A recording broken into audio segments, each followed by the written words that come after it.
לחוץ לרפורטי, החסידים הראשונים היו שוהים שעה אחת, מתפללים שעה אחת ושוהים שעה אחת.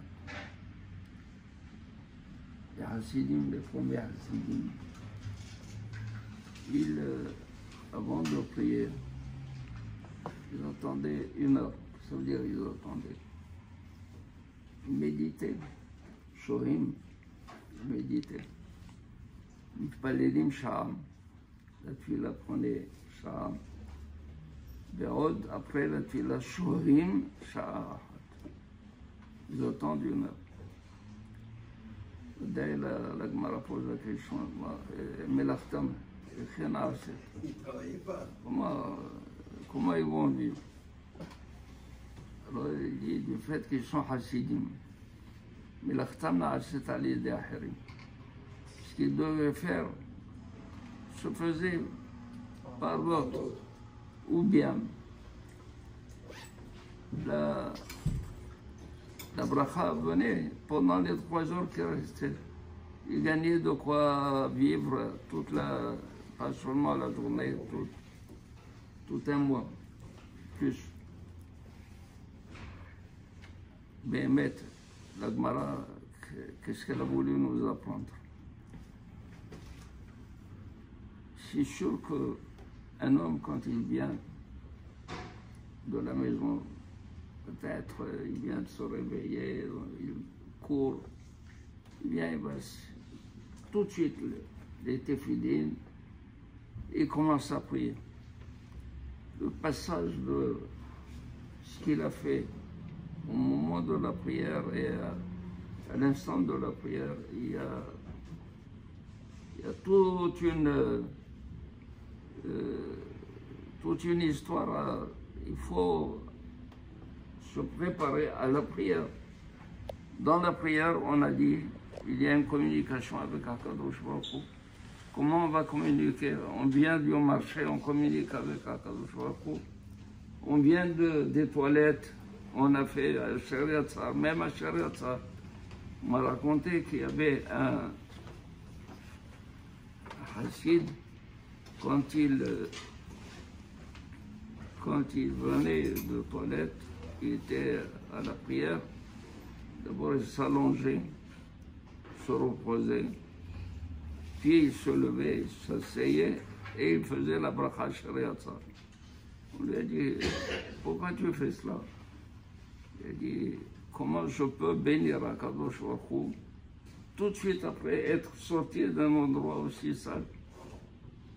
Alors, je dois d'abord me reposer, reprendre mes esprits, être prêt de parler à Akadosh Baruch Hu. Je parle à Akadosh Baruch Hu. De la même manière, les Hasidim Arishonim, quand ils viennent à la synagogue, d'abord ils commencent à méditer, à se préparer, à se mettre en disponibilité de la prière. Donc, Shohim Sha'achat. Il pense à la grandeur de Akadosh Baruch Hu, il pense à l'amour de Akadosh Baruch Hu devant lui. Pour lui, il pense à l'amour de Akadosh Baruch Hu pour nous. Après, il commence la prière. Et après la prière, comme nous avons dit, il y a une ascension, la prière, puis il faut une descente.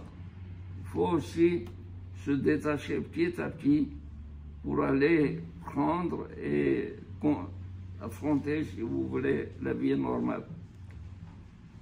C'est ce que les Hachamim nous ont dit. Qu'est-ce qui est nécessaire dans la prière? On nous dit la mitzvah de Kriyat Shema, les brachot de Kriyat Shema, aval psuke de Zimra, la Akeda, la paracha de la Akeda, les Pitoum Aketoret, la Mishnah Izum Mekumam, la Braïta, Rabbi Ishmael. Pourquoi cela? D'où ça a été?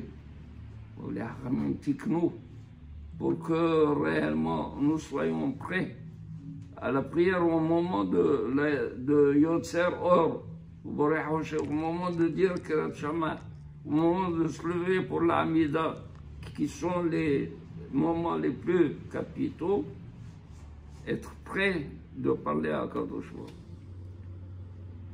Voilà pourquoi les Hasidim et les Shonim, ils ont pris sur les Hachamim, regardez, on commence par la Hakeda par Shata Hakeda qui nous met la Yirat Shamaim en plein.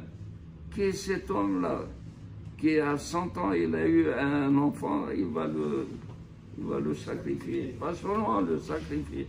Quand Akadosh Baruch lui dit arrête, il ne veut pas arrêter, il veut continuer. Par amour pour Akadosh Baruch. C'est-à-dire quand on est plein de cela et de la foi dans Akadosh Baruch, on peut aller à la prière avec un esprit. Il y a raison que nous puissions réellement arriver à ce moment de prière avec beaucoup d'attention, de concentration et de savoir que nous parlons à Akadosh Baruch, que nous communiquons avec Akadosh Baruch.